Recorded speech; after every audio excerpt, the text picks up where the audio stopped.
A millionaire found a baby wearing a necklace of his wife when he brought the baby.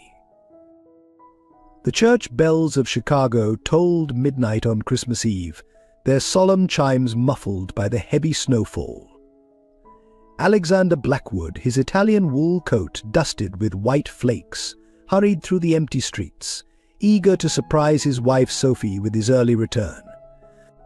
The colored lights from Christmas trees in shop windows cast shifting shadows on the freshly fallen snow, creating an almost magical atmosphere. Then he heard it so faint he almost convinced himself it was just the wind. A baby's cry, barely audible over the gentle whisper of falling snow. Alexander stopped, his breath forming clouds in the frigid air. The cry came again, weaker this time, from a dark alley between two buildings. Every protective instinct in his body screamed that something was terribly wrong. "Hello," he called out, his voice echoing off brick walls. "Is someone there?" Only the cry answered him, growing fainter with each passing second. Alexander's heart pounded as he turned down the alley, phone flashlight illuminating the darkness. There, beneath a snow-covered cardboard box, lay a tiny bundle wrapped in a thin blanket. As he knelt beside it, his hands trembling from more than just the cold, something golden glinted at the baby's throat. Alexander's blood froze. Around the infant's neck hung his wife Sophie's precious locket, the one he'd given her on their first anniversary, containing her photograph. "Dear God," he whispered, carefully lifting the nearly frozen child. "What kind of miracle or curse is this?" Before we dive into the story, comment below where in the world you're watching from today. If this is your first time discovering the channel or you haven't subscribed yet, please support us by clicking the subscribe button. It truly means a lot to us. Thank you so much. Alexander Blackwood had everything money could buy, but the pristine walls of his lakeshore mansion felt hollow on nights like these. At 45, he had built an empire in Chicago's real estate market, turning abandoned buildings into luxury developments. Oh, the irony didn't escape him. He'd made his fortune transforming forgotten places while carrying the weight of his own abandonment. 20 years ago, in his rise to success, he had made a choice that haunted him every Christmas Eve. Her name was Rachel, a young artist who believed in his dreams when he was nothing but an ambitious real estate agent. When she told him about the pregnancy, his fear of responsibility, of failing like his own father had, drove him to walk away. "I can't be a father," he had told her. "I'll send money, but I can't be there." He never saw her again. The guilt followed him like a shadow, growing darker with each passing year. Even his substantial donations to children's charities couldn't quiet the voice in his head that whispered, "Somewhere out there, you have a child who thinks their father didn't want them." Meeting Sophie 5 years ago seemed like redemption. A pediatric surgeon with gentle hands and a heart big enough to forgive his past, she made him believe in second chances. Their inability to conceive became a cruel joke of fate. The man who once abandoned his unborn child now desperately yearned for one. Alexander spent countless nights in his home office, staring at the adoption papers they'd been considering. The background checks required would surely uncover his past, and he dreaded the day Sophie would learn the truth. How could he tell her that, while she dedicated her life to saving children, he had once turned his back on his own? His private investigator had located Rachel 5 years ago. She had died in a car accident, taking any knowledge of his child's fate to her grave. The uncertainty tormented him. Was his child alive? Happy? Did they inherit his steel gray eyes or Rachel's artistic soul? These thoughts plagued him, especially during Christmas, when the sight of families shopping together, fathers carrying children on their shoulders, felt like personal accusations. The expensive gifts he bought for children's hospitals each year were his penance, but never enough to wash away the stain on his conscience. Now, at the pinnacle of his success, Alexander Blackwood was a man divided, respected by his peers, admired for his philanthropy, yet haunted by the cowardice of his younger self. The chrome and glass tower bearing his name stood as a monument to his achievements, while the framed family photos in his office told a carefully curated lie that he was simply a successful man who hadn't been blessed with children yet. Little did he know, as he rushed home through the snowy Chicago streets that Christmas Eve, that fate had a peculiar way of bringing past sins full circle. The baby's cry he would hear in that dark alley would set in motion events that would force him to confront not just his past, but the very nature of redemption itself. The children's ward at Chicago Memorial Hospital still bore traces of Dr. Sophie Blackwood's legacy. Her photo hung in the Hall of Distinguished Physicians Dr. Sophie Harrison, Chief of Pediatric Surgery 2018 to 2022, a testament to the lives she'd saved before her unexpected resignation. What the plaque didn't show was the weight of secrets she carried, or the price of silence that bought her current life. In the privacy of her home office, Sophie often traced her fingers over a worn photograph hidden in her desk drawer. Two identical girls, age 6, in matching Christmas dresses, Victoria and Sophie Harrison, the inseparable twins until they weren't. The memory of that Christmas night 25 years ago still haunted her. Their parents' whispered arguments, Victoria's confusion as she was led away by strangers, the official story that Sophie was an only child. "It's better this way," her mother had said. Victoria is different, troubled. The adoption is for the best. Sophie learned early that in Chicago's elite social circles, inconvenient truths were simply erased, like editing a family portrait. She threw herself into medicine, as if saving other children could atone for her silence about Victoria. Every Christmas she would volunteer for extra shifts in the pediatric ward, decorating rooms and playing Santa. Her colleagues praised her dedication, never knowing she was trying to dull the ache of another Christmas without her twin. Then came the letter 3 months ago. Victoria had found her. "I know you're married to Alexander Blackwood," now the letter read. "Does he know about me? About what our family did?" Sophie burned the letter, but couldn't burn the truth it carried. Her marriage to Alexander felt like a miracle at first. He understood her passion for helping children, supported her career, never pressured her about starting a family. But their fertility struggles had revealed cracks in their perfect facade. Each failed attempt felt like punishment for her past silence.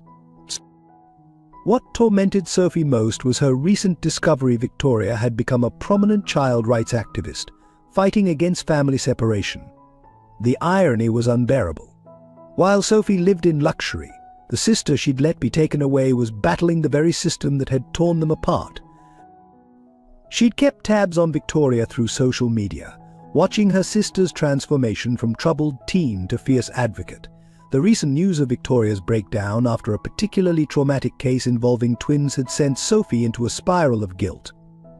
Yet still, she said nothing to Alexander. Last week, she'd seen Victoria outside the hospital, watching her. Their eyes met briefly before Victoria disappeared into the crowd. Sophie had nearly collapsed, knowing the confrontation she'd feared for 25 years was coming. The positive pregnancy test hidden in her bathroom cabinet added another layer of complexity. She hadn't told Alexander yet, couldn't tell him, not with Victoria's shadow looming over their lives. How could she celebrate bringing a child into the world when she'd been complicit in taking one away from her family? In moments of quiet desperation, Sophie would stand in their future nursery, a room filled with unopened baby furniture and unspoken dreams. The empty crib seemed to mock her, a reminder of all the children she'd saved and the one she'd failed to protect. Tonight, as she prepared for another lonely Christmas Eve without Alexander, Sophie felt the weight of her secrets becoming unbearable. She touched the locket at her throat, Alexander's gift, containing a photo of their happy life together. A life built on carefully constructed lies that were about to unravel. Victoria Harrison stood before the mirror in her small apartment on Chicago's South Side, her reflection a perfect match for the sister who lived in luxury 20 miles north. The irony wasn't lost on her. While Sophie saved children in state-of-the-art hospitals, Victoria rescued them from the shadows, working with Chicago's forgotten youth as a child advocacy lawyer and crisis counselor. The walls of her office at the Children's Rights Foundation were covered with success stories, photographs of reunited families, thank you letters from parents, artwork from saved children. But nobody saw the shrine in her apartment newspaper clippings about the Harrison family, Sophie's career highlights, the wedding announcement of Sophie Blackwood-Nee Harrison. A timeline of the life she should have shared. The truth of her adoption had emerged during a routine background check for law school. No adoption papers existed. Instead, she found hospital records of her commitment to a juvenile psychiatric facility at age 6, all because she tried to protect Sophie from their father's rage.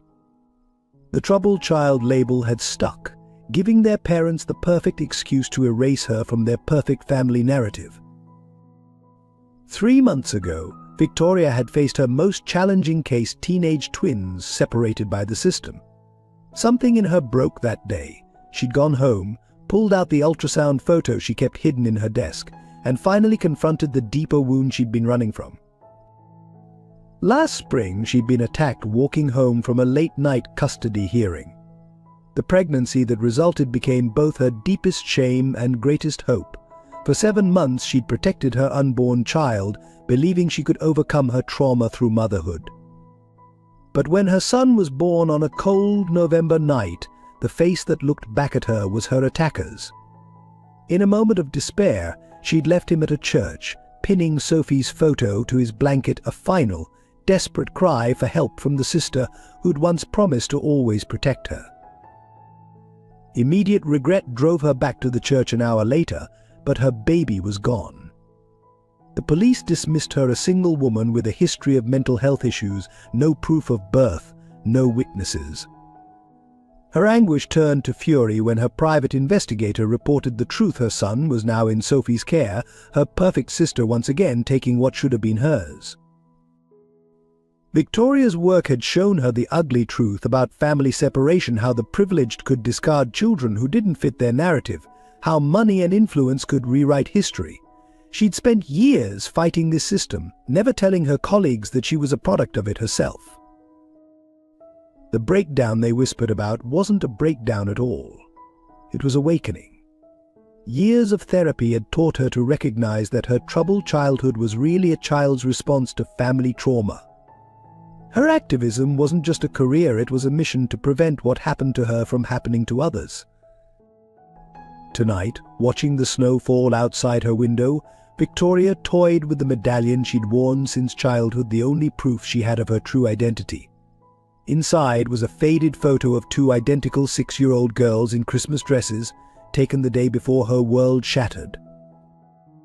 Her laptop showed the latest surveillance photo: Sophie entering Chicago Memorial, Alexander's car at their mansion, her son being cared for by their staff.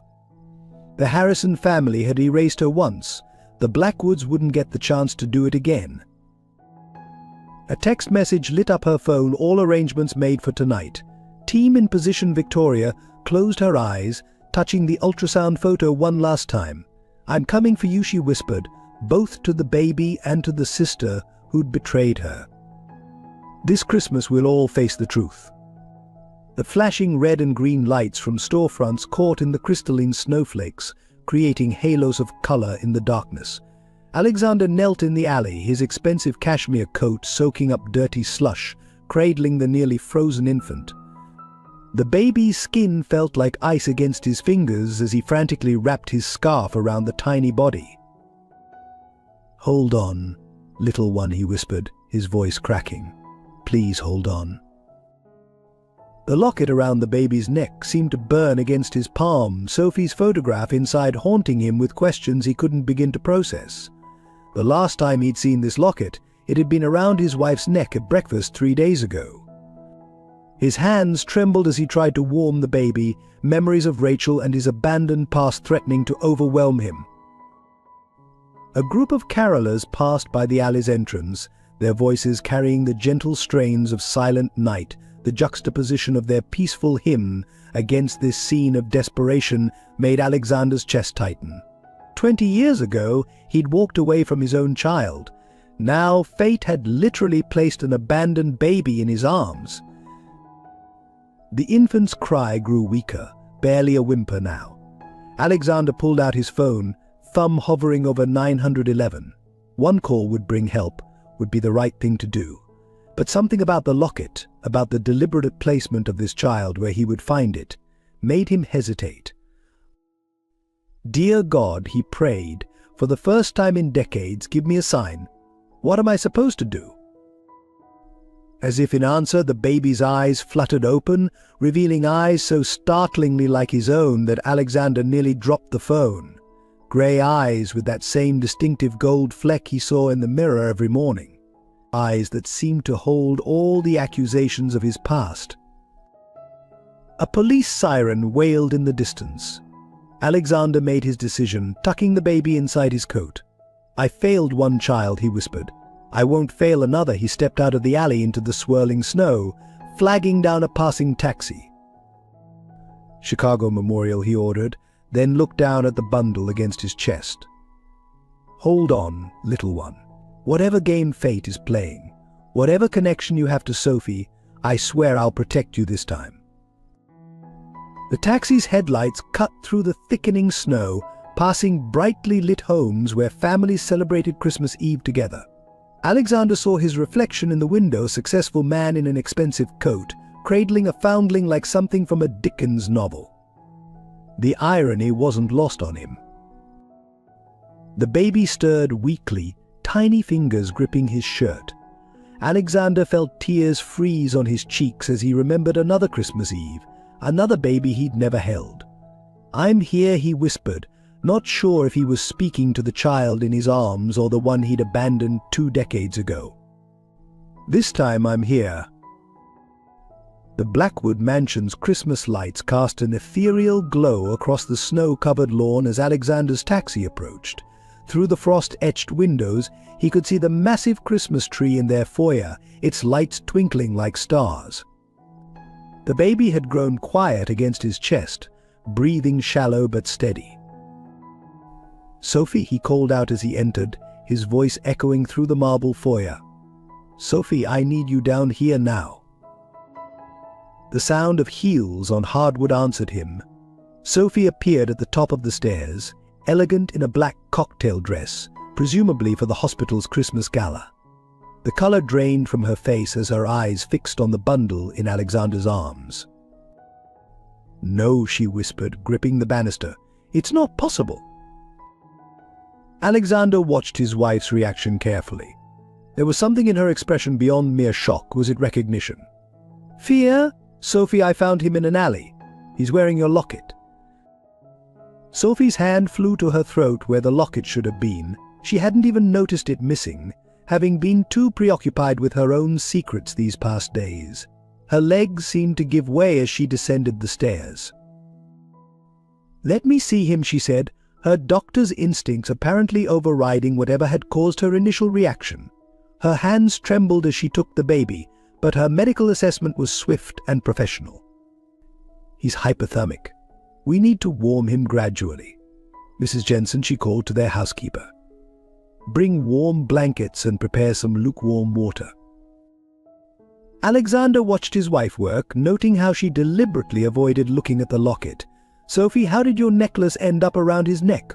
What aren't you telling me?" Before she could answer, the baby began to seize. Sophie's professional demeanor cracked. No, she whispered, clutching the infant closer. "Not again. I can't lose another one." "Another one?" Alexander asked sharply, but Sophie was already rushing toward the kitchen where Mrs. Jensen had prepared the warm water. As they worked to stabilize the baby's temperature, Alexander noticed Sophie's hands shaking, saw the tears she was fighting to hold back. These weren't just a doctor's reactions to a patient. There was something deeper, more personal in her desperate attempts to save this child. "He needs a hospital," Alexander insisted, reaching for his phone. No, Sophie's response was too quick, too sharp. I can care for him here. The hospital will have questions, there will be police involvement. On Christmas Eve, it could take hours before he receives proper care. Trust me, Alexander, please." The plea in her voice gave him pause. In their 5 years of marriage, he'd never heard that note of desperation from his usually composed wife. Suddenly Sophie swayed, her face going pale. "I don't feel," she began, before collapsing into Alexander's arms. As he caught her, the baby still safely cradled against her chest, an envelope fell from her dress pocket. Alexander managed to lower them both safely to the kitchen floor. He glimpsed the envelope's contents, an ultrasound image dated 3 weeks ago, and a handwritten note that made his blood run cold. "I know you have my son. Did you think you could keep him from me forever, sister?" The baby whimpered, and Alexander looked between his unconscious wife and the mysterious infant with his eyes. Nothing made sense, yet somehow everything was connected. Outside, the church bells began to toll midnight, welcoming Christmas Day with their solemn chorus. Mrs. Jensen rushed in with more blankets, gasping at the scene before her. "Sir, should I call an ambulance?" Alexander held his wife and the baby, feeling the weight of secrets threatening to crush them all. "Yes," he said quietly. "And Mrs. Jensen, call my private investigator. Tell him it's an emergency. Christmas Eve or not, I need answers now." Chicago Memorial's emergency room blazed with harsh fluorescent light, a stark contrast to the gentle snow falling outside. Alexander paced the waiting room, his thoughts racing between two trauma rooms, one where doctors worked to stabilize Sophie, another where pediatric specialists fought to save the baby. Mr. Blackwood, a grave-faced doctor, approached. "I'm Dr. Chen, Chief of Oncology. We found something concerning in your wife's blood work. Has Mrs. Blackwood mentioned any symptoms recently? Fatigue? Unexplained bruising?" Alexander's world tilted. "Oncology? What are you saying?" "Your wife has acute leukemia, Mr. Blackwood. It's aggressive, and in her condition. Her condition. She's approximately 12 weeks pregnant. The cancer complicates everything. Without immediate treatment, she has days, maybe weeks. But the treatment could harm the baby she's carrying." The irony of the situation wasn't lost on Alexander, one baby fighting for life in the NICU, another threatened by the very treatment that might save his wife. Before he could process this, his phone buzzed his private investigator. "Mr. Blackwood, you need to see this security footage from your house 3 days ago." The video showed a woman identical to Sophie entering their home using a key. The timestamp matched when Alexander was away. The woman went straight to the nursery they'd prepared years ago but never used, emerging with a bundle in her arms. "That's impossible," Alexander whispered. "Sophie was at the hospital that day. I checked her schedule." "Exactly," the investigator replied. "Your wife has an identical twin, sir. Victoria Harrison, she's a child rights activist with. Concerning recent behavior, there's more facial recognition, just matched her entering the pediatric ward 10 minutes ago." Alexander's blood ran cold. He sprinted toward the NICU, already knowing what he'd find. The baby was gone. In the crib lay Sophie's locket, now open, revealing not one but 2 photos, twin girls in Christmas dresses, their smiles identical, their futures diverging. A nurse rushed up, panicked. "Mr. Blackwood." A woman with credentials, she said she was Dr. Blackwood. "She took the baby for urgent tests. We only realized something was wrong when the real Dr. Chen called about the missing patient." Alexander's phone chimed with a text from an unknown number. "Did you think you could keep him from me twice? Check your wife's personal email. The truth has been there all along. You have 1 hour to come alone to St. Michael's Church, or you'll never see him again." Racing back to Sophie's room, Alexander found her conscious but weak. Her eyes filled with tears when she saw his expression. "I can explain," she whispered. "Your twin sister." "The baby, is he hers? How long have you known?" Before Sophie could answer, her monitors began screaming. "She's crashing," a nurse yelled. "Get a crash cart." As medical staff rushed in, Alexander stood frozen in the doorway. His phone buzzed again. 59 minutes left. Tick-tock. Every family has its sins, brother-in-law. Time to face ours. Through the window, He could see the church spire in the distance, its cross illuminated against the snowy night sky. The baby Victoria's son, his godson, the child Sophie had hidden, needed him. But so did his wife, fighting for her life with their unborn child. The hospital chaplain touched his arm gently. "Sir, if there are any calls you need to make, now would be the time." Inside Sophie's room, doctors worked frantically. Through the chaos, her voice reached him, weak but clear. "Find him, Alexander. Save him. I never told you everything about that Christmas night when they took her away. We all need redemption. Please." Her voice faded as the monitors flat-lined. In that moment, standing between his dying wife and a kidnapped baby, Alexander Blackwood faced an impossible choice. Outside, the Christmas snow continued to fall, indifferent to the tragedy unfolding beneath the sterile hospital lights. Dear readers, if this story has touched your heart, we'd be honored to share more such emotional journeys with you. Each subscription helps us create stories that explore the depths of human love, redemption, and hope. Join our community of storytellers and readers who believe in the power of second chances. Together, we can continue bringing these touching narratives to life. Snow had turned Chicago's streets into a maze of white shadows as Alexander's car sped towards St. Michael's Church. The dashboard clock read 1:17 a.m. 43 minutes left. His phone displayed Sophie's email, finally unlocked with their wedding date. "My dearest sister, I saw you outside the hospital today. I know what happened to you. I should have protected you back then. When I found your baby at the church, I thought God was giving me a chance to make things right. Please forgive me. He's safe. He's loved." Draft. Never sent. Alexander's hands tightened on the steering wheel. The radio played "O Holy Night," its lyrics about a divine child taking on painful new meaning. At a red light, he studied the surveillance photo his investigator sent Victoria entering the hospital wearing Sophie's old ID badge. Same face, but where Sophie's eyes held warmth, Victoria's burned with something harder. His phone rang the hospital. "Mr. Blackwood, we've stabilized your wife, but we need to start treatment immediately. The pregnancy complicates things. We need your decision about the experimental protocol. But how long can you wait? The cancer is aggressive. Hours maybe. The baby or the treatment, Mr. Blackwood. You need to choose." The light turned green. Alexander accelerated, his mind racing. 20 years ago, he'd chosen his future over his unborn child.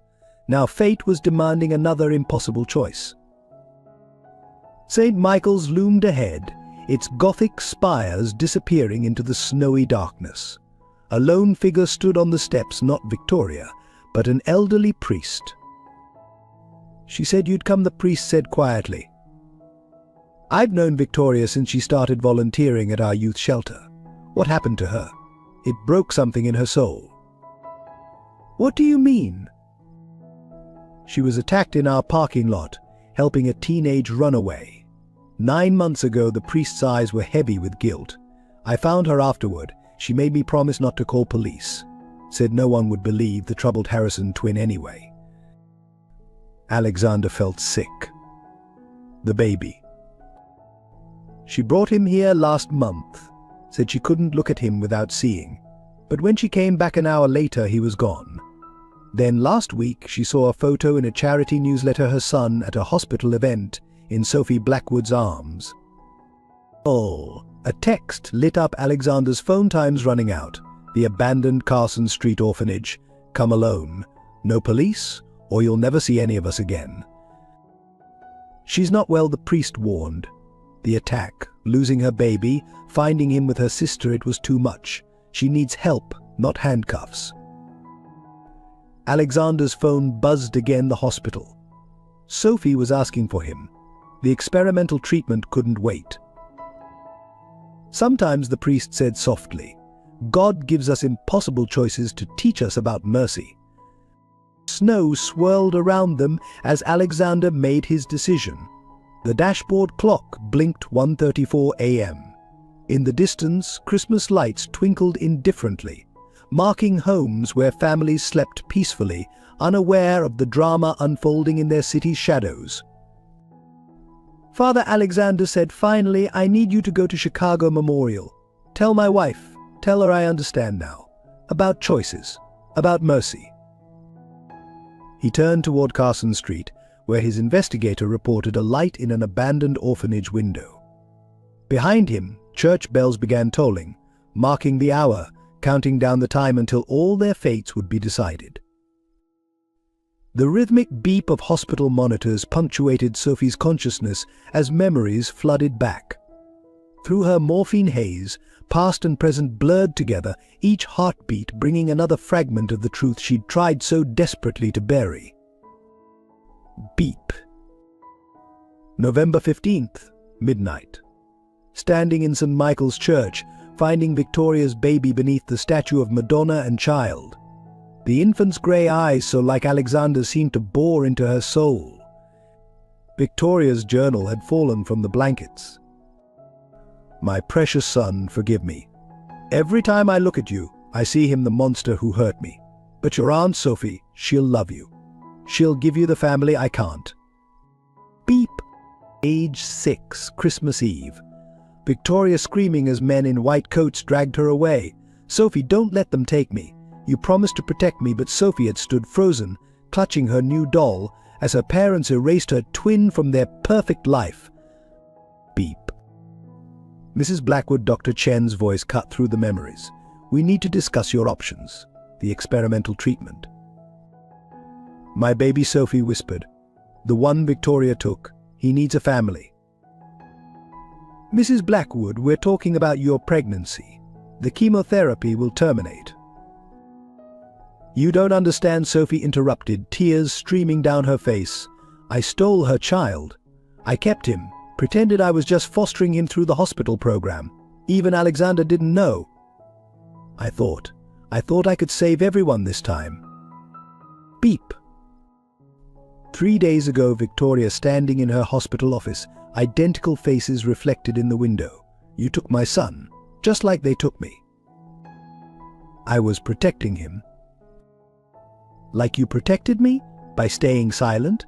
Perfect, Sophie, the family savior, playing God with people's lives again." Beep. The monitor's rhythm accelerated as Sophie struggled to sit up. "I need paper. Please. There's something Alexander needs to know." The nurse brought a notepad, and Sophie's shaking hands began to write. "My dearest Alexander, by now you know about Victoria, about the baby. But there's more. That Christmas Eve when they took her away, it wasn't because she was troubled. It was because she saw something. Our father, the great Jonathan Harrison, had been embezzling from his children's charity. Victoria threatened to tell, so they erased her. I was a coward then. I've been a coward every day since. When I found her baby, I thought God was giving me a chance to make things right. Instead, I've only caused more pain. The baby needs more than love, he needs justice. In my office safe, combination 122598, you'll find everything. The original documents Victoria saved. The proof of what our family did. The truth about where the missing charity millions went. Save them both. Alexander, save our baby too, if you can. But if you have to choose..." Beep. Code Blue, Dr. Chen shouted. "Crash cart to room 512. As doctors rushed to restart her heart, Sophie's last conscious thought was of another Christmas Eve, 2 little girls in matching dresses, making pinky promises to always protect each other. Outside her window, snow continued to fall on a city full of secrets, while somewhere in an abandoned orphanage, a baby's cry echoed through empty halls. The nurse found Sophie's unfinished letter, the last words trailing off into a shaky line. She handed it to the waiting chaplain, who read it and closed his eyes in prayer.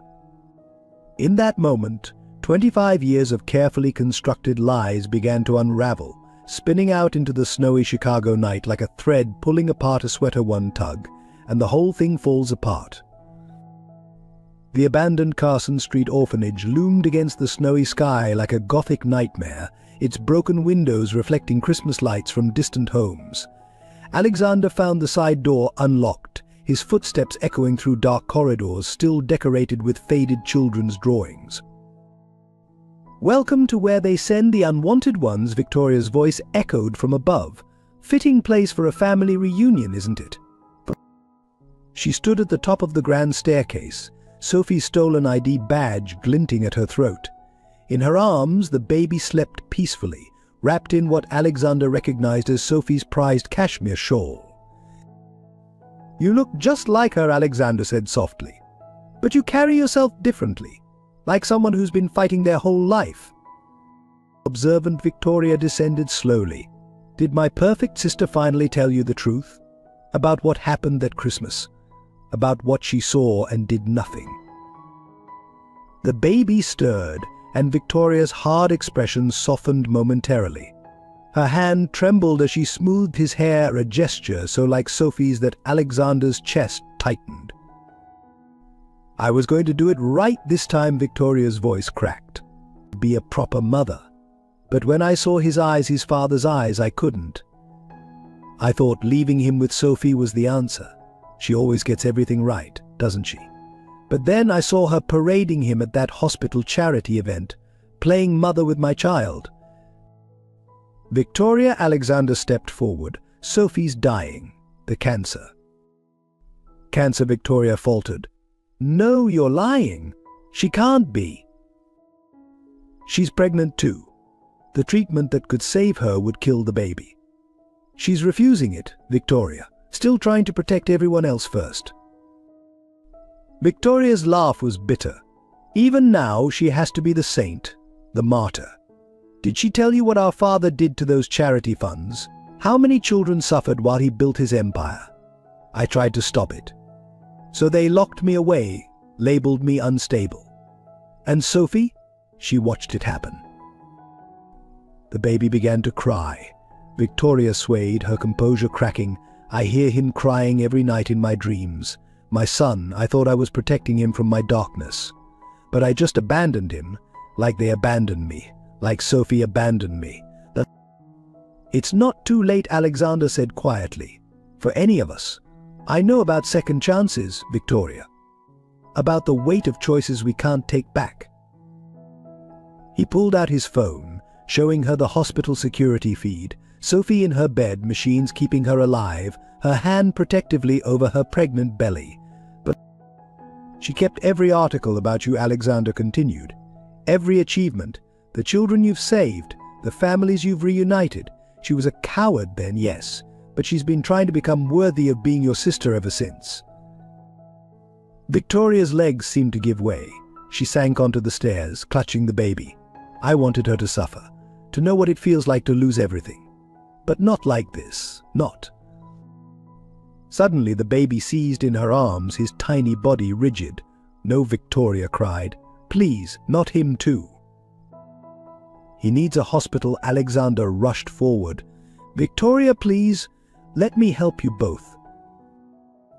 "You don't understand." She looked up, tears streaming. "There's a warrant out for me. The evidence about father, about the charity. I stole it back. It's why they're looking for me. If I go to the hospital, they'll arrest me. The truth will stay buried." Outside, police sirens wailed in the distance. The baby's breathing grew labored. "Then we'll find another way." Alexander held out his arms. "But right now your son needs his mother to be stronger than her fear, than her pain, than her need for revenge." Victoria looked down at her baby, then at Sophie's image on the hospital feed. 25 years of Christmas Eve spent alone, of fury and abandonment and loss, crystallized in this moment of choice. "Redemption isn't a gift," she whispered, echoing words from one of her advocacy speeches. "Sometimes it's a choice we make in our darkest hour." The sirens grew closer. In the hospital, Sophie's monitors beeped steadily. And in a condemned orphanage on Christmas Eve, 2 broken souls stood on the precipice of either healing or destruction, while a tiny life hung in the balance between them. While Alexander raced the baby to the emergency room with Victoria, his private investigator, James Chen, breached the Harrison family's private vault at First Chicago Bank. The time lock had been scheduled to open for annual Christmas maintenance, a detail only someone intimate with the family would know. Mr. Blackwood Chen's voice crackled through Alexander's earpiece as doctors worked on the baby. "You need to see these files. The Harrison Children's Foundation wasn't just embezzling funds, they were trafficking children through fake adoptions." Victoria, standing beside Alexander, closed her eyes. December 25th, 1998. "I found the ledger in Father's study. Hundreds of names. Children relocated from our hospitals to wealthy families. Their real parents told they had died." In the vault, Chen photographed document after document. "It's all here." Jonathan Harrison partnered with corrupt orphanages across 5 states.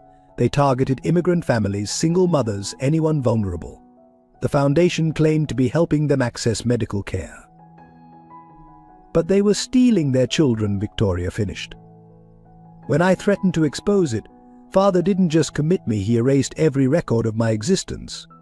The perfect solution: discredit the witness and demonstrate their charitable work by adopting out a troubled child." Alexander's phone buzzed with images from Chen, hospital records, bank transfers. A photo of 2 small girls in Christmas dresses, Sophie and Victoria, standing beside a man whose benevolent smile now seemed sinister. "There's more," Chen continued. "The program never stopped.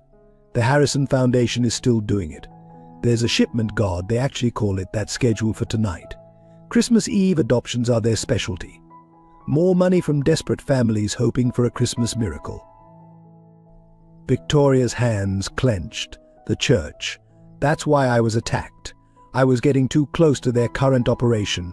They're still using St. Michael's as a drop point." Alexander stared at the baby, now stabilized in the NICU. Those grey eyes that had seemed like fate. "Victoria, is there any chance that my attack wasn't random?" She pulled out a creased photo. "My attacker wore a Harrison Foundation pin. I recognized it from Father's collection. When I realized I was pregnant, I tried to investigate, but..." Chen's voice cut in urgently. "Mr. Blackwood, there's a file here about Sophie. Medical records from when she was 6. She wasn't just a witness, she was a victim too. The night Victoria was taken. Sophie was drugged. That's why her memories are fractured. Their father had been experimenting with memory-altering drugs on the Foundation's children. His own daughters were his first test subjects." The monitors in Sophie's room began beeping erratically. Through the window, Alexander watched doctors rush to her side. "The cancer," Victoria whispered. "Could it be related?" "Long-term effects of whatever he gave us." Chen's sharp intake of breath confirmed their fears. "I'm looking at a long-term study. All the children who received the treatments. High rates of leukemia in their 30s. Harrison knew. He's been paying off families for years." A nurse emerged from Sophie's room. "Mr. Blackwood, your wife is asking for Victoria. She's remembering things she says can't be possible." Outside the hospital, Christmas Eve celebrations continued, but in a sterile corridor, surrounded by the beeping of monitors and the weight of generational sins, Alexander Blackwood realized the true horror. This wasn't just about one family's secrets. They were standing on the edge of exposing a decades-long conspiracy that had destroyed countless lives. His phone buzzed again. Chen had found something else in the vault. A list of names. Children taken on Christmas Eve's past, present, and future. At the top of tonight's list, Blackwood Harrison, infant, male. Status pending retrieval. They hadn't just found Victoria's baby by chance. They had been coming to take Alexander and Sophie's unborn child too. 2 police officers stood guard outside Sophie's hospital room as Alexander paced the corridor, torn between his wife's bedside and the NICU where Victoria sat with her son. Through the window, He watched Sophie struggle to write something in her journal, her hands shaking from the experimental drugs now coursing through her system. Mr. Blackwood, Dr. Chen approached, his face grave. The drug protocol your father-in-law tested on the children. It's the basis for our current treatment. Using it might save Sophie, but we'd be using the very thing that destroyed all those lives, Alexander finished. The irony was savage. Inside her room, Sophie beckoned him. Her voice was weak but urgent. I remember everything now. That Christmas Eve, Father didn't just take Victoria. He made me watch. Said it would be a lesson in necessary sacrifices for the greater good. Her words were interrupted by a violent coughing fit. When she could speak again, her eyes were filled with tears. I didn't just stay silent, Alexander. I convinced myself it was right. Became a pediatric surgeon, thinking I could atone by saving other children. But really, I was just helping them identify more targets for the foundation. In the NICU, Victoria watched her son's chest rise and fall, her fingers tracing the hospital bracelet that marked him as Baby Blackwood. A nurse tried to explain his treatment plan, but Victoria's attention was fixed on the security guards visible through the window. They're not here to protect us, she said when Alexander entered. They're Harrison Foundation security. I recognize them from the charity Gallus. They're waiting to take him as soon as he's stable. Alexander's private investigator had confirmed her fears. The Foundation's reach extended deep into Chicago's power structure: police, hospitals, courts. They had less than hours before somebody made them all disappear. I have a plan, Alexander said quietly, but you won't like it. Neither will Sophie. Victoria's laugh was bitter. More than I hate knowing my son's grandfather orchestrated my assault, more than Sophie hates realizing she's been unknowingly complicit in trafficking children. We need to go public. Not just with the evidence, but with our story. All of it.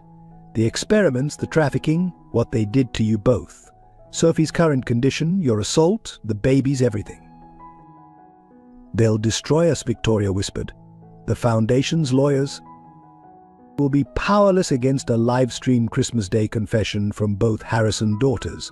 The evidence is backed up on servers worldwide. Chen made sure of it. Victoria stared at her son. Sophie will lose everything. Her reputation, her career. She's already lost those, Alexander said softly. The moment she chose to save you both instead of protecting the family name. She's upstairs right now, recording her testimony. The baby stirred, his tiny hand gripping Victoria's finger. In that moment she saw not her attacker's eyes, but Sophie's determination, Alexander's strength. There's something else you should know, Alexander continued. The genetic tests came back.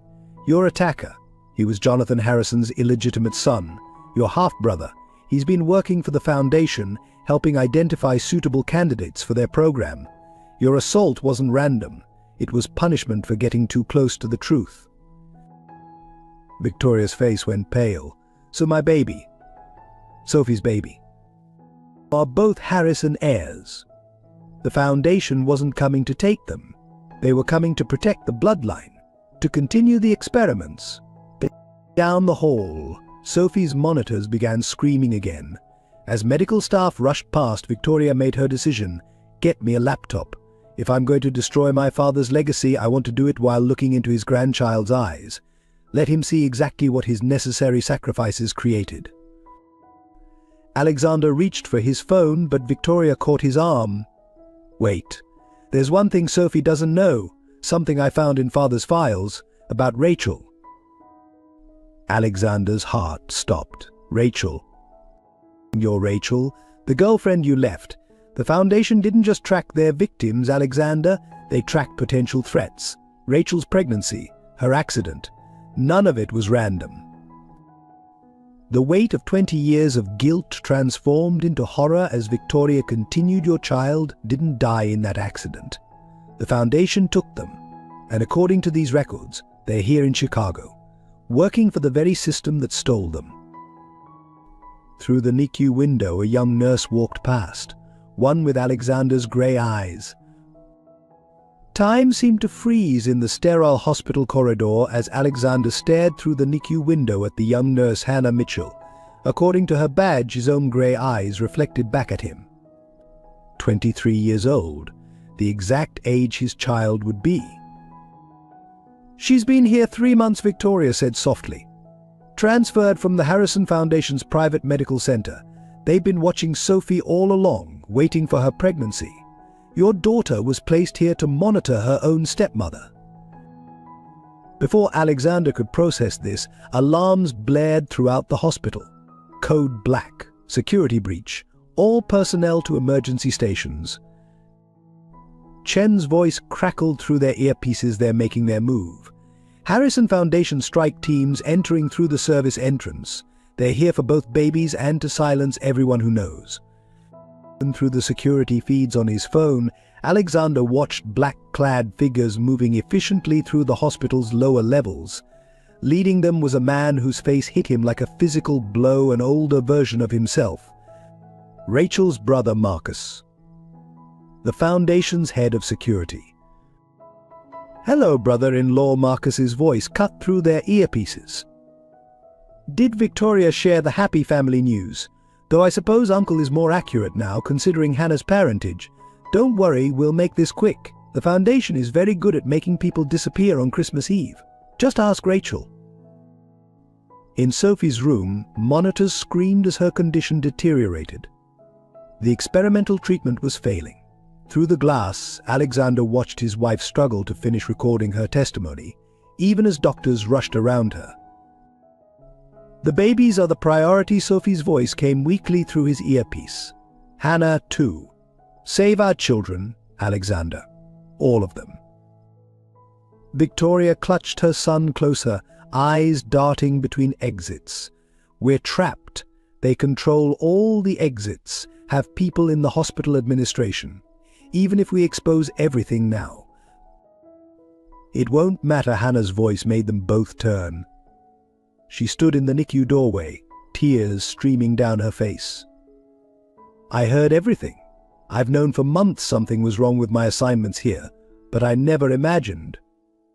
She swallowed hard. "I have access codes. I can get us to the old pneumatic tube system. It connects to the children's shelter 3 blocks away." Alexander stared at his daughter, the baby he'd abandoned, the woman who'd been unknowingly serving her grandfather's evil cause. "Why would you help us?"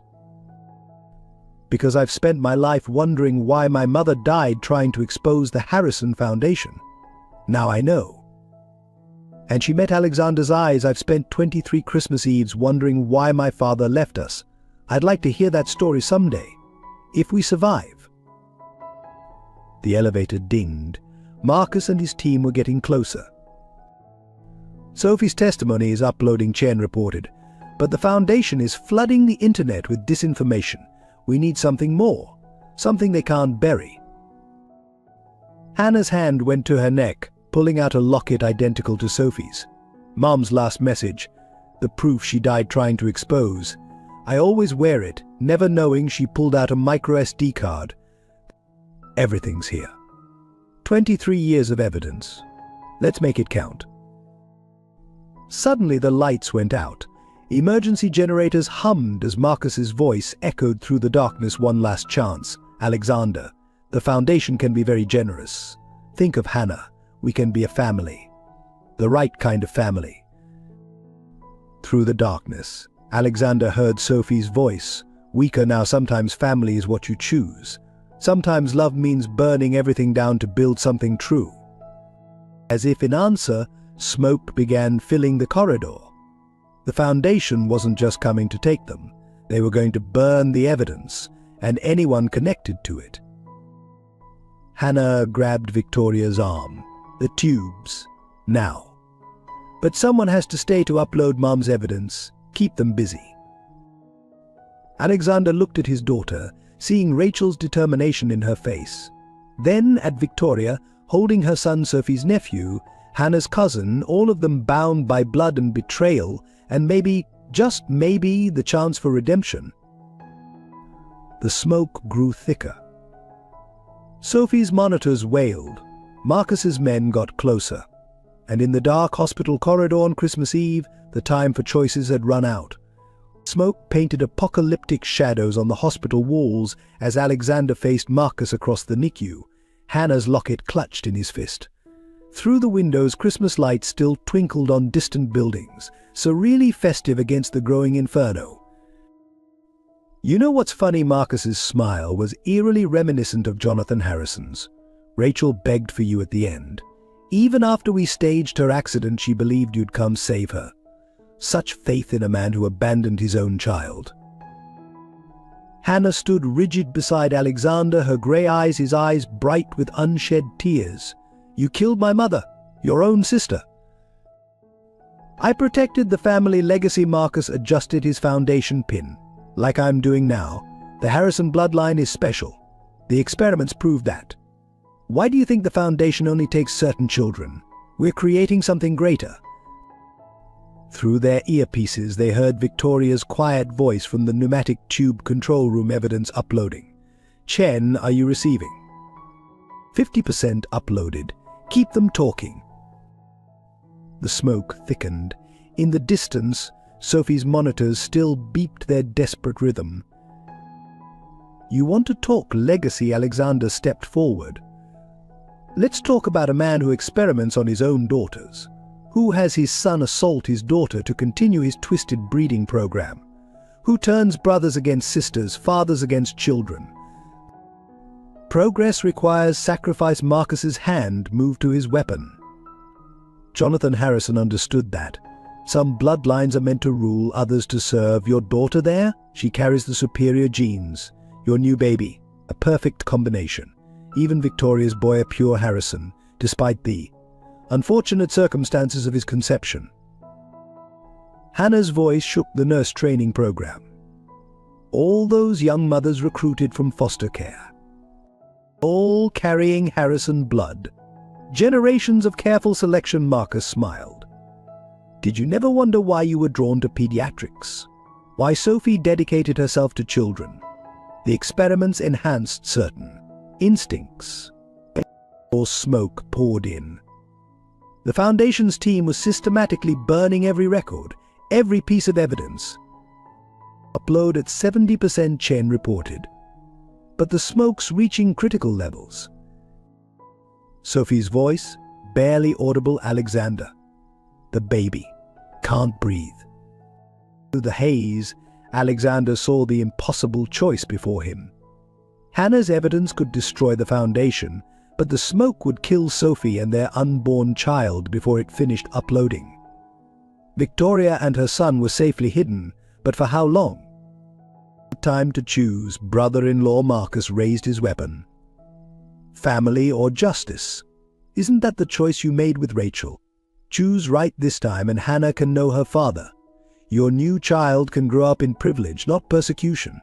The Harrison legacy can be your legacy. The smoke burned Alexander's lungs as memories flooded him. Rachel's smile, Sophie's faith, Victoria's pain, Hannah's lost years. Outside, church bells began tolling midnight. Upload at 80%, Chen called. But the hospital's evacuating. Fires spreading too fast. Hannah stepped forward, her hand finding Alexander's. Mom always said real family isn't about blood. It's about who you'd burn for. Through the smoke, they heard Sophie's doctor shouting orders, BP dropping. We're losing both of them. Marcus's finger tightened on the trigger. Last chance, Alexander. What's it going to be? Redemption or destruction? The smoke turned the Christmas lights outside into blurred halos as Alexander made his choice. Sometimes he realized redemption and destruction were the same thing. Chen, he said quietly, execute Protocol Omega. Hannah gasped as sprinklers exploded overhead, but not with water. A special compound designed by the Foundation themselves for evidence destruction began eating through every computer, every record, every piece of paper in the building. No Marcus lunged forward, but Hannah was faster. The syringe she'd palmed from the medical cart found his neck. The same memory-erasing compound her grandfather had perfected, that had been used on Sophie so long ago. "Merry Christmas," Uncle Marcus Hannah whispered. "Say goodbye to the family legacy." But as Marcus crumpled, alarms screamed from Sophie's room. The countdown to redemption was becoming a race against death. The hospital corridors had become a maze of smoke and shadow as three simultaneous dramas unfolded across different floors. In Sophie's room, doctors fought to save 2 lives.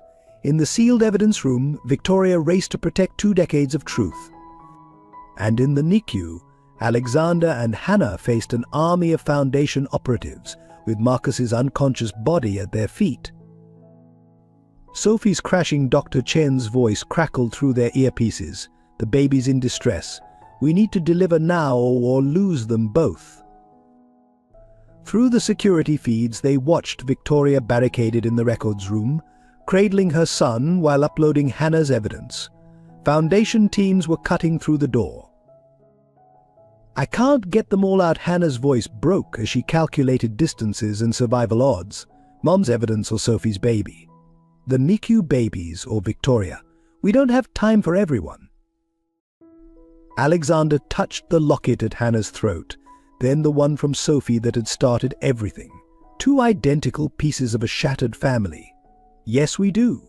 Because this time, nobody gets left behind. He pulled up the hospital blueprints on his phone. "Hannah, you're the only one who knows the tube system. Get Victoria and the evidence out. I'll get Sophie." The other NICU babies already being evacuated through the West Wing. Chen's team has them. Alexander touched his daughter's face for the first time in 23 years. "Your mother died trying to expose the truth. Honor her by finishing what she started." Hannah's eyes filled with tears. "But you. We'll see you soon? Go, give your uncle a double dose first. Insurance." As Hannah ran, Alexander faced the smoke-filled corridor leading to Sophie. The sprinklers had created a caustic rain, destroying evidence, but also making the air toxic. Without protective gear, the journey would be brutal. Alexander Sophie's voice, barely a whisper through the earpiece. "Let me go. Save our daughter. Save the truth." 23 years ago, I ran away from my child, Alexander coughed, fighting through the smoke. Not this time. The Foundation security teams were converging on Victoria's position. Through the cameras, Alexander watched Hannah navigate the old tube system, guiding her aunt to safety while Foundation data burned around them. On another screen, Sophie's vitals dropped dangerously low. "BP critical," a doctor called. "We're losing the baby's heartbeat." Alexander reached Sophie's floor just as the backup generators failed. In the sudden darkness, he heard Victoria's son crying through the earpiece, a sound so like his own unborn child's monitored heartbeat. "Evidence secured," Chen reported. "Hannah and Victoria clear. But Alexander, Sophie's floor is gone. Support structures failing. You have 3 minutes max." The smoke parted briefly, revealing a Christmas tree in the family waiting room, its lights still bravely twinkling. Alexander thought of another Christmas Eve, another child he'd failed. The pattern had to break. He found Sophie's room by memory, fighting through debris. She lay pale and still, monitors dark, one hand protectively over her belly. "Alexander," she whispered as he lifted her.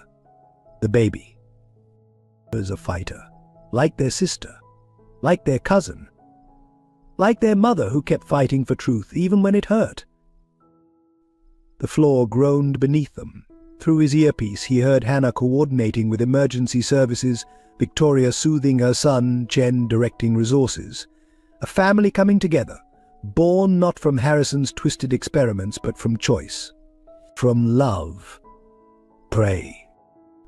Chen, Alexander called as ceiling tiles crashed around them. "Execute Protocol Genesis."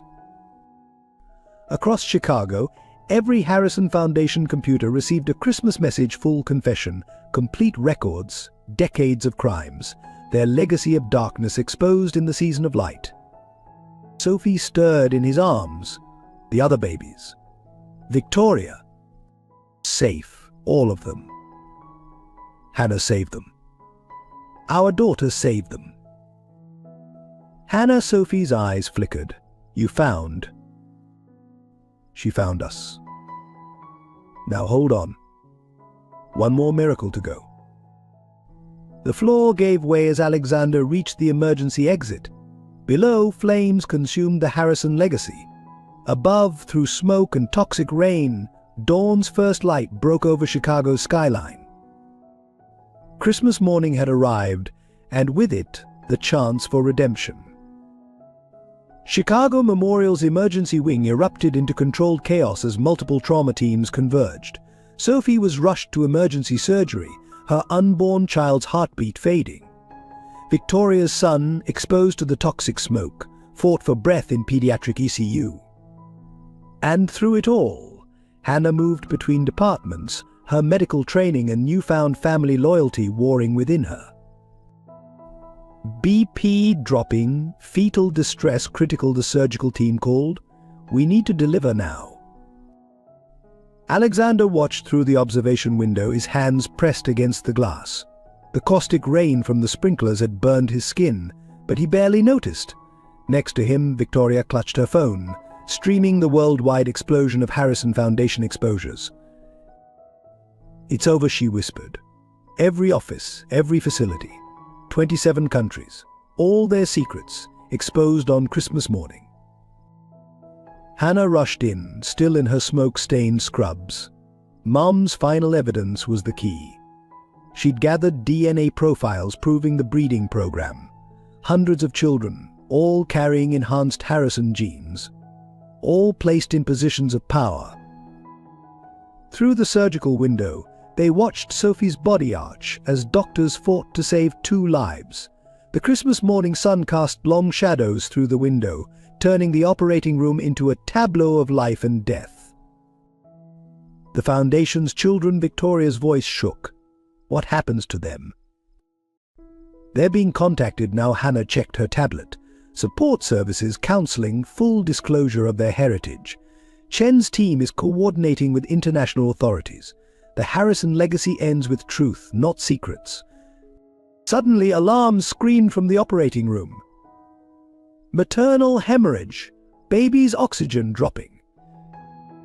Hannah rushed to the intercom. Type-specific blood ready in trauma 3, and the experimental stem cell treatment. No, Victoria stepped forward. That treatment, it's derived from Father's research, from what he did to us. It's also Sophie's only chance, Hannah countered. Sometimes healing comes from transforming what was meant to harm us. Alexander watched his daughter, so much like Rachel in her fierce determination, take charge of the trauma response. The girl he'd abandoned had become a healer, turning the Foundation's dark science towards saving lives. In the PICU, Victoria's son's monitors stabilized.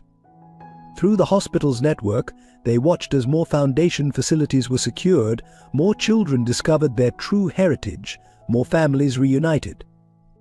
Christmas morning news channels exploded with headlines about the Harrison scandal.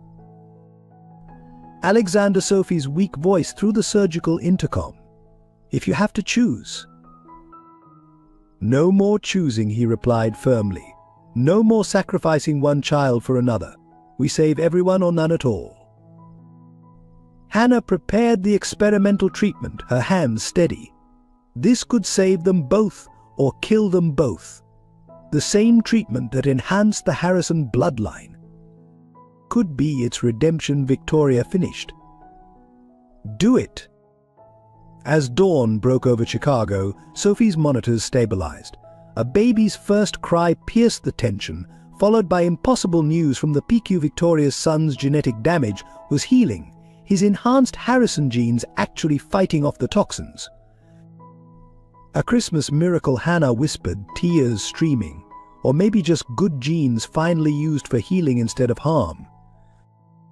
Through the window, they watched Sophie hold her newborn daughter while reports flooded in. Foundation members arrested worldwide, hidden children found, decades of darkness exposed to Christmas morning light. The Harrison legacy truly ends today. Victoria touched the glass separating her from her healing son, and something new begins. Alexander looked at his family, the daughter he'd abandoned, now a healer, the sister-in-law who'd turned her pain into justice, his wife who'd chosen truth over privilege, their newborn daughter who would grow up in light, not shadow. Not ends, he corrected softly. Transforms. The power was never in the experiments or the breeding program. It was in the choices we made, the love we chose, the truth we fought for. Hannah checked her patient's vitals one last time. "Merry Christmas, Dad," she whispered, testing the word. "Should we tell them the best part, about the genetic markers in the baby?" "What markers?" Victoria asked. Hannah smiled. "The enhanced genes, they're mutating, changing. Every child born to the Harrison line from now on will have one unique trait encoded in their DNA." "What trait?" "And the ability to heal others. We're not Superman or supervillains, just healers. All of us. That's the real miracle." Outside, church bells rang out across Chicago, welcoming Christmas morning. Inside, a family forged by choice rather than blood embraced their new legacy, not of power or control, but of healing, truth, and love. Dear readers, if this tale of redemption, family bonds, and Christmas miracles has touched your heart, we invite you to join our storytelling family. Every subscription is like a light in the darkness, helping us create more powerful narratives that explore the depths of human love and resilience. Together, we can continue crafting stories that remind us of hope's power to transform lives, just as Alexander's family discovered on that fateful Christmas Eve. Your support means more stories that touch hearts, heal wounds, and inspire change. Please subscribe to walk this journey with us. Like Alexander learned, sometimes the most beautiful things come from taking a chance on love and trust. Join our community of believers in the power of storytelling.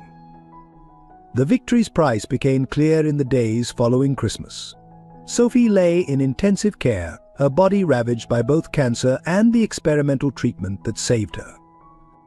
The healing genes now coursing through her system fought a brutal war against the damage done by decades of her father's experiments. Alexander found Hannah in the hospital chapel late one night, clutching Rachel's locket. "I found the recording," she said without turning. Mum's last message before the accident. Want to know what her final words were? He sat beside his daughter, both their reflections fractured in the stained glass. "Tell me." "I forgive him." Hannah's voice cracked. She knew they were coming for her, but she spent her last moments recording a message of forgiveness. For you. For choosing fear over love. The chapel's Christmas decorations still hung, their joy now seeming almost cruel. Down the hall, Victoria's son struggled with respiratory complications, his enhanced healing abilities taxed by the toxic exposure. Each labored breath was a reminder of what their victory had cost. 15 children dead, Hannah continued, showing him the latest report on her tablet. Foundation operatives eliminated them before we could rescue them. 15 families getting devastating news for Christmas.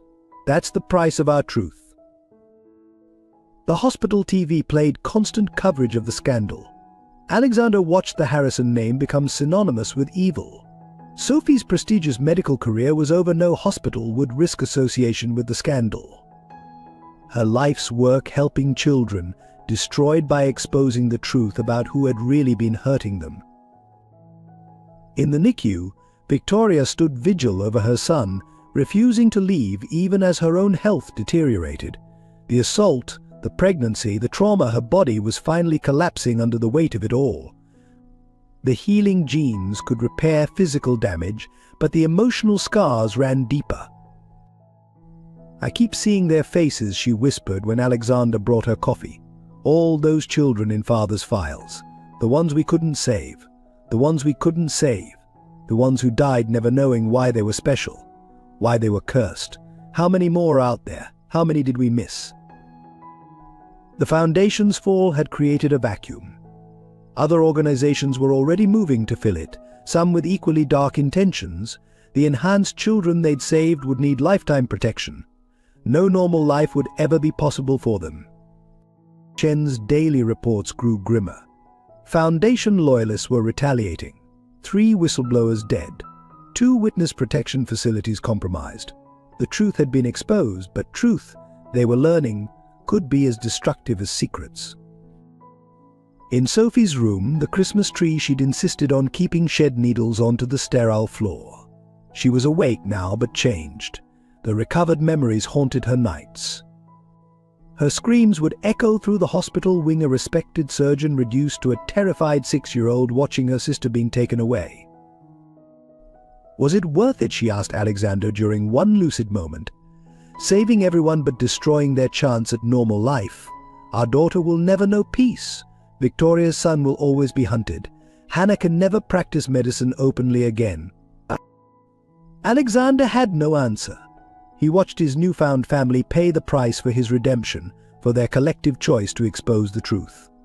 The healing genes were a miracle, yes, but miracles, he was learning, came with their own kind of curse. The hardest part, Hannah told him, her grey eyes heavy with knowledge beyond her years, isn't what we lost.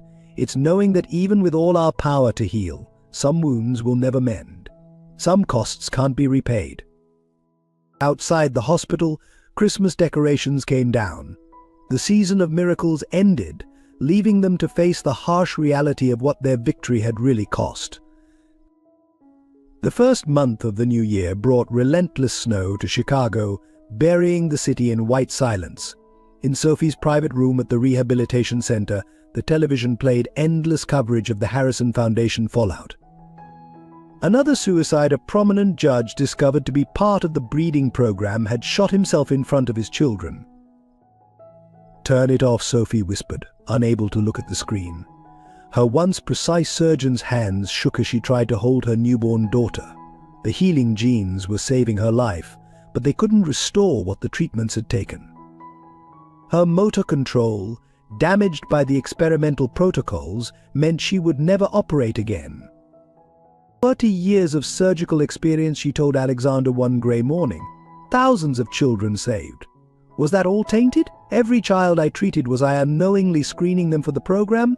Were my surgical instincts really just father's experiments manifesting? In the adjacent room, Victoria fought her own battles. Her son was physically healing, but each time she held him, flashbacks of the assault paralyzed her. The Foundation's files had revealed the horrifying truth: her attacker, their half-brother, had been specifically chosen to create a pure Harrison heir. "I look at him," Victoria confided to Hannah during their therapy session, "and I see both victim and perpetrator. He carries the genes of our abuser, but he's also just an innocent baby. How do I love him without remembering the horror of his conception?" Hannah's own loss manifested differently. Her healing gift, once used to help others, now marked her as a target. 3 attempts had already been made to kidnap her for study.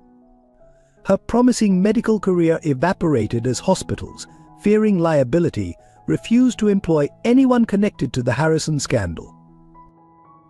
"I lost my mother twice," she told Alexander during one of their midnight talks in the hospital cafeteria. Once when she died, and again learning the truth about why. Every memory is poisoned now. Was she really proud when I got into medical school, or was that the Harrison genes working as designed? The hardest losses were the invisible ones: trust, innocence, the ability to believe in simple goodness. Each new revelation from Chen's ongoing investigation carved away another piece of their faith in humanity. They discovered Sophie's charitable foundation for orphan children had unknowingly funneled potential candidates to her father's program. Victoria's legal advocacy had been monitored, her cases manipulated to identify genetically desirable families. Even Alexander's real estate empire had been used to create safe houses for the Foundation's operations. "Everything we built," Sophie said, staring out at the snow, "every good thing we tried to do was corrupted without our knowledge. How do we ever trust our own intentions again?" The healing genes themselves became a source of torment. They could feel others' pain now, literally sense the suffering around them. Hannah spent sleepless nights pacing the hospital corridors, overwhelmed by the empathic connection to every patient's agony. It's not a gift, she finally broke down, telling Alexander. It's torture. Feeling everyone's pain but being unable to help most of them. Knowing that trying to help could expose us, put more lives at risk. Victoria's son, they discovered, had an even stronger version of the ability. His infant cries would intensify whenever anyone nearby was hurting. They had to isolate him in a special ward, the emotional bombardment too much for his developing mind to handle. "We're not healers," Victoria said bitterly one night, watching her son through isolation glass. "We're emotional vampires, cursed to feel the world's pain without the power to truly fix it.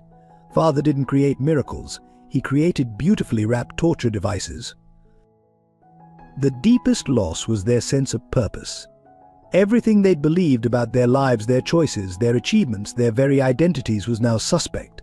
Had any of it been real, or were they all just playing out genetic programming designed by a madman? Maybe, Sophie whispered in her darkest moment, Victoria was the lucky one all those years ago. At least she got to live believing she was truly herself, not just another of Father's experiments. The snow kept falling, burying Chicago in white silence, as inside the rehabilitation center, a broken family struggled with a question none of them dared voice aloud: was saving the truth worth losing themselves? February brought black ice and bitter winds to Chicago. In the rehabilitation center's family meeting room, 4 broken people sat in silence as their therapist tried to help them process their collective trauma. The Christmas miracle had become a winter nightmare. "I want to block the healing gene," Hannah announced suddenly, her voice hollow. "Chen found a way. A genetic inhibitor." I can't feel everyone's pain anymore." Her hands shook as she pulled out the research. "Last night a child died in my ward. I felt every second of it. I can't be a doctor like this." Sophie, still struggling to hold a pen steady, looked at her own daughter sleeping in her carrier. The enhanced empathy is already showing in her. She cries whenever anyone nearby is hurting. Is this our legacy? Children who have to be isolated to avoid feeling the world's pain? Victoria hadn't spoken in days. Her son's increasing sensitivity had forced them to move him to a specially shielded room. The Foundation's files had revealed the truth: each generation's abilities grew stronger. Her baby could feel trauma through walls now. "The inhibitor has risks," Hannah continued, not meeting Alexander's eyes. "Permanent neural damage, potential cardiac complications." But her voice broke. "I'd rather die as myself than live as his experiment." Alexander watched his daughter, the child he'd abandoned, found, and might lose again, and felt the weight of generational sin. The Harrison legacy wasn't just in their genes, it was in their souls now. The final blow came that afternoon. Chen's investigation uncovered a hidden vault in the Harrison mansion.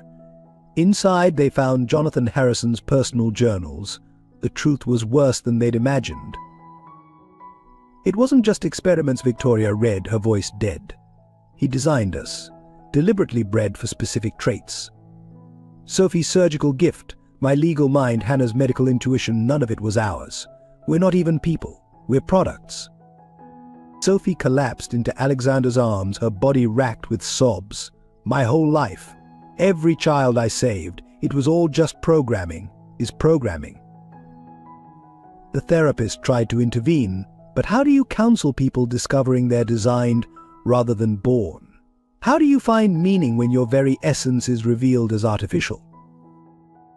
That night they hit bottom. Victoria attempted suicide, the emotional bombardment from her son finally too much to bear. Hannah disappeared, leaving only a note: "Finding Mom's real killer. Don't look for me." Sophie's physical therapy regressed so severely she could no longer hold her baby. Alexander stood in the hospital chapel, the same place where their Christmas miracle had begun. The stained glass windows reflected nothing but darkness now. Their family, so briefly whole, was shattering. "You won," he whispered to Jonathan Harrison's memory. "You made us special, then made us suffer for our specialness. You didn't just corrupt our bodies, you corrupted hope itself." In Sophie's room, the monitors beeped steadily, marking time in a life that no longer felt real. Victoria lay sedated, separated from her son by walls designed to block their devastating connection. Somewhere in the city, Hannah hunted answers that might destroy what little peace they had left. The healing genes that should have been their salvation had become their curse.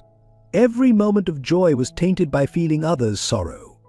Every achievement suspect, every memory questioned. They were trapped in a genetic prison of enhanced empathy and engineered talents. Perhaps Sophie whispered, watching the city lights blur through her tears, "This is why they say the truth sets you free. Because once everything is broken, there's nothing left to lose." Outside, Chicago's winter raged on, as cold and dark as the void growing in their hearts. The family forged in Christmas miracle was falling apart, each member retreating into their private hells, each wrestling with the same devastating question.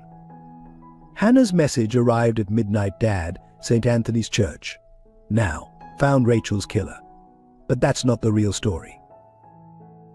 Alexander found his daughter in the empty church, surrounded by candlelight, her laptop casting a blue glow on centuries-old stone. On the screen, security footage from the night Rachel died 23 years ago. "Watch," Hannah said quietly. "Mom wasn't running from the foundation. She was running toward something, someone." The grainy video showed Rachel, heavily pregnant, meeting an elderly priest. She handed him a flash drive and a letter. The priest's face became clear as he turned the same man who'd helped them at St. Michael's on Christmas Eve. Father Thomas Alexander whispered. He knew. Everything, Hannah finished, including the truth about why the Harrison genes really exist. Mom found it first. That's why they killed her. Victoria peered from the shadows, steadier now after her crisis. "Show him." Hannah opened Rachel's letter, preserved by the priest for 23 years. "My dearest Alexander, if you're reading this, they've succeeded in silencing me. But they can't silence the truth. The Harrison experiments weren't creating enhanced humans. They were trying to reverse what was already there. The healing gene? The empathy? It's not artificial, it's ancient, natural. The Harrison family didn't create special children, they found them, tracked them, tried to control them. Your daughter will be special not because of their experiments, but in spite of them. Jonathan Harrison's real crime wasn't playing God, it was trying to cage angels. Sophie wheeled herself in, their baby asleep in her lap. There's more, she said. Father Thomas showed me hospital records from the 1800s. Children born with inexplicable abilities to ease pain, sense suffering, heal with a touch. The Harrison Foundation didn't engineer us, they hunted us. The church's ancient walls seemed to hold their breath as Hannah played her final piece of evidence, Jonathan Harrison's secret video confession, found in Rachel's hidden files. The empaths or naturally occurring Harrison's voice echoed through the church, one in every few thousand births. We thought we could isolate the gene, control it, breed it to our specifications. But we failed. Every attempt to manipulate it only made it stronger, purer, more divine. Victoria cradled her son, who for the first time seemed peaceful in the sacred space. The isolation ward wasn't blocking his abilities. It was blocking the Foundation's suppression technology. They weren't enhancing our gifts. They were trying to contain them. That's why the healing hurts so much, Hannah realized. We're fighting against their chemical restraints, their genetic chains. We're not cursed. We're free, Sophie finished. For the first time in generations, truly free. Alexander watched his family in the candlelight, not broken experiments, but natural miracles. The Christmas snow they'd thought was burying them had really been cleansing them, preparing them for this revelation. Father Thomas appeared, ancient now, but eyes still bright. Rachel died protecting this truth. The Harrison Foundation spent generations trying to bottle divine light, but you can't cage what God made free. Hannah took her father's hand, her grey eyes, Rachel's eyes, shining with tears. Mom's last message wasn't just forgiveness. It was hope. We're not monsters or experiments. We're exactly what we were born to be. Through the stained glass windows, dawn began to break over Chicago. The winter that had seemed endless was finally yielding to spring, and in an old church filled with new truth, a family began to understand that their greatest wound had always been their greatest gift. But they weren't carrying a curse. They were carrying light. In the days following their church revelation, each family member began experiencing their curse differently. The rehabilitation center's garden, now blooming with early spring flowers, became their sanctuary for understanding their reborn identities. Sophie discovered it first during physical therapy. I was trying to hold my pen. She told them, demonstrating with steady hands, and instead of fighting my body's tremors, I listened to them. They weren't random. They were guiding me toward patients who needed help most. My surgeon's instincts weren't programmed, they were trying to break free from the programming. Her daughter, rather than crying at others' pain, now gurgled with joy when people experienced emotional breakthroughs. The baby wasn't just feeling trauma, she was celebrating healing. Victoria found her son's isolation room transformed. The walls that once protected him now appeared covered in soft, colorful auras, his gift, showing him not just people's pain, but their capacity for recovery. He's not overwhelmed anymore, Victoria realized, watching him track the healing energies. He's mapping it. Every person's unique path to wholeness. That's why the Foundation feared our children most. They see truth too pure to corrupt. Hannah's medical understanding deepened beyond science. Working with terminal patients, she discovered her gift wasn't just sensing pain, it was understanding life's natural transitions. Death under her care became peaceful, meaningful, a completion rather than an ending. Mum knew, she said, showing them Rachel's journal entries. She wrote about divine mathematics, how every suffering has purpose, every wound creates capacity for greater healing. The Foundation tried to weaponize divine grace, but grace, by definition, can't be controlled. Alexander found his own role transforming. His real estate developer's eye for fixing broken places evolved into understanding spaces of natural healing. Buildings, he realized, could either block or amplify their gifts. That's why certain places feel sacred, he explained, sketching plans for a new kind of hospital. They're designed in harmony with healing energy. The Foundation used architecture to suppress our abilities. We can use it to set them free. Father Thomas brought ancient texts describing their kind throughout history. The laying on of hands, healing springs, miracle workers. You're not alone, he told them. You're part of an ancient lineage of natural empaths. The Harrison Foundation didn't create you. They tried to cage what has always been wild and holy. Sophie's medical records revealed the Foundation's desperation. Every treatment had actually been an attempt to suppress abilities that kept breaking through. Their genes weren't enhanced, they were resilient, constantly fighting to express their natural state. Look at this, Hannah pointed to laboratory data. Their suppression techniques worked less with each generation. Victoria's son, my sister, they're not stronger because of genetic manipulation. They're stronger because the truth couldn't be contained anymore. Victoria found peace with her son's parentage. He's not his father's child, she realized. The assault was meant to corrupt the bloodline, but grace can't be corrupted. He's pure light, born from darkness, the ultimate proof of divine alchemy. In the garden center, they created a healing circle. Instead of fighting their sensitivity to others' pain, they learned to channel it. Their gifts flowed naturally when they worked together. Sophie's medical insight, Victoria's justice-seeking spirit, Hannah's understanding of transitions, Alexander's sense of sacred space. The Foundation's real crime, Father Thomas explained, wasn't just causing suffering. It was denying the divine purpose of suffering to create healers who understand pain deeply enough to help transform it. Rachel's final journal entry, read by candlelight in their circle, captured their new understanding.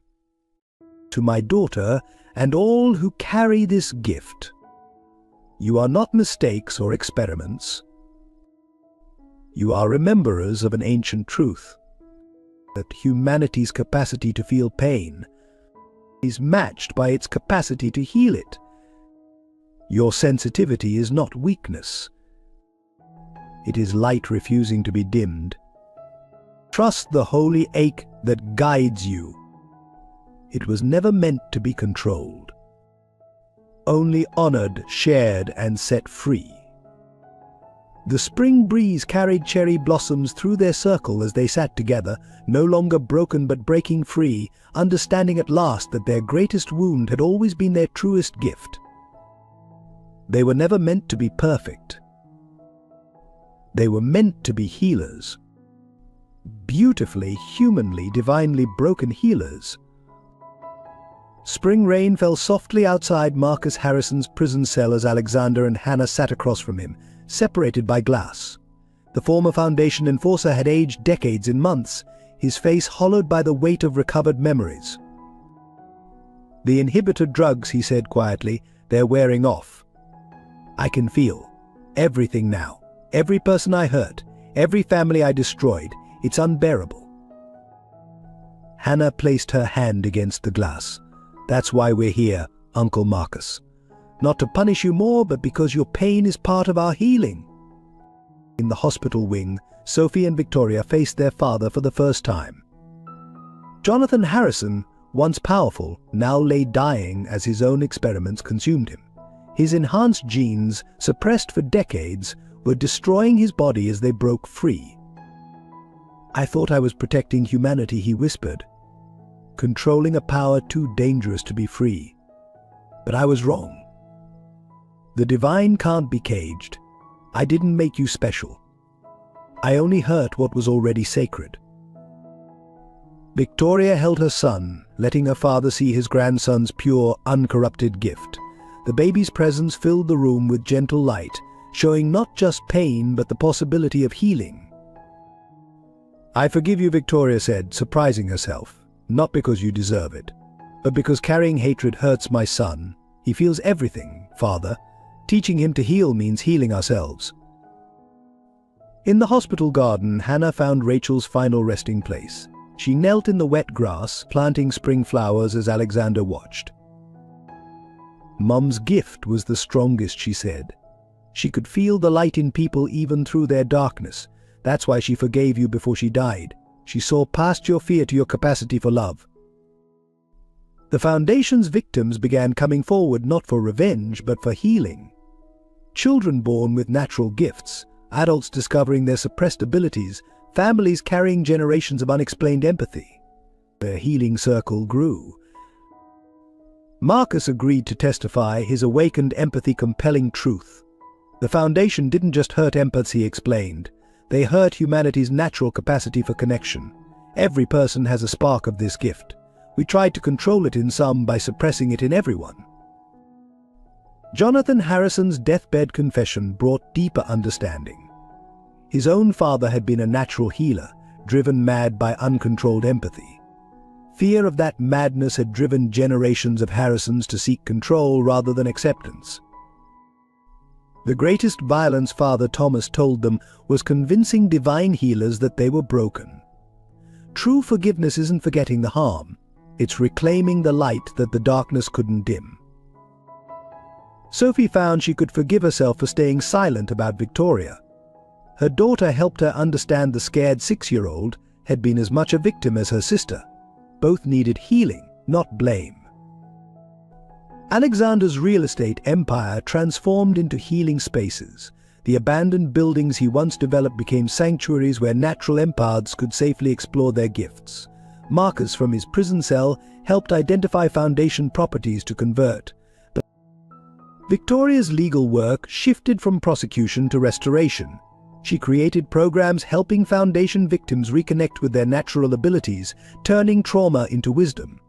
Her son grew stronger as she healed, his gift no longer overwhelming but purposeful. Forgiveness, Hannah told her patients, doesn't mean the pain never happened. It means the pain no longer controls the story. We're not forgiving to free others. We're forgiving to free ourselves. In their healing circle, they honored each step of recovery. Rachel's journal became their guide. Forgiveness is not forgetting. It's remembering differently, seeing how wounds become wisdom, how broken paths lead to healing, how divine light enters through our cracks. We forgive because we feel everything. And feeling everything means feeling hope, even in the darkest places. This is our true inheritance. Not perfect healing, but perfect love. The spring rain fell like tears, washing away winter's last traces. In prison cells and hospital rooms, in gardens and sanctuaries, divine light broke through human darkness, not erasing it, but transforming it. They were learning that true forgiveness, like true healing, isn't a destination. It's a path walked daily with grace, a holy ache leading home.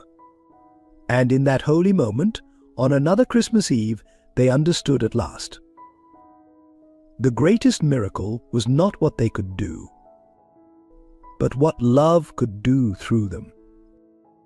Not in being special, but in helping everyone remember. They had been special all along. Divine light shone on, all through darkness into dawn, generation after generation, free at last to flow, through willing hearts, through open hands, through healing love. Forever home, dear cherished viewers. If this story of healing, redemption, and divine love has touched your heart, we invite you to become part of our storytelling family. By subscribing to our channel, you help us continue creating powerful narratives that remind us of hope's eternal presence. Please share this video with your loved ones. Let them experience the magic of Christmas miracles and the power of unconditional love. Your likes and comments create a community of healing hearts, sharing in the journey together. Hit the like button if you believe in second chances, subscribe if you want more touching stories, and share your thoughts below. How did this story affect you? What moments moved you most? Together we can spread light through storytelling, one heart at a time. Join our family of believers in the power of love and redemption.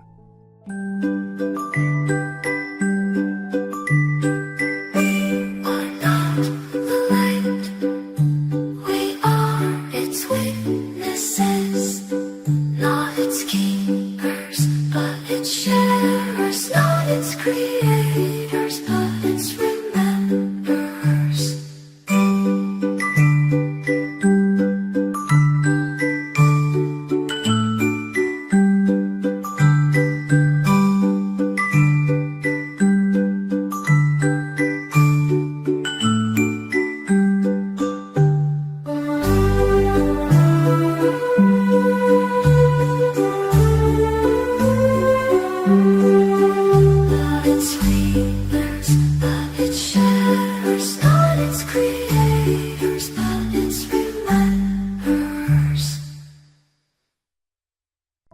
And in that holy moment, on another Christmas Eve, they understood at last. The greatest miracle was not what they could do, but what love could do through them. Not in being special, but in helping everyone remember. They had been special all along. Divine light shone on, and through darkness into dawn, generation after generation, free at last to flow, through willing hearts, through open hands, through healing love, forever home. Dear cherished viewers, if this story of healing, redemption, and divine love has touched your heart, we invite you to become part of our storytelling family. By subscribing to our channel, you help us continue creating powerful narratives that remind us of hope's eternal presence. Please share this video with your loved ones. Let them experience the magic of Christmas miracles and the power of unconditional love. Your likes and comments create a community of healing hearts sharing in the journey together. Hit the like button if you believe in second chances, subscribe if you want more touching stories, and share your thoughts below. How did this story affect you? What moments moved you most? Together, we can spread light through storytelling, one heart at a time. Join our family of believers in the power of love and redemption.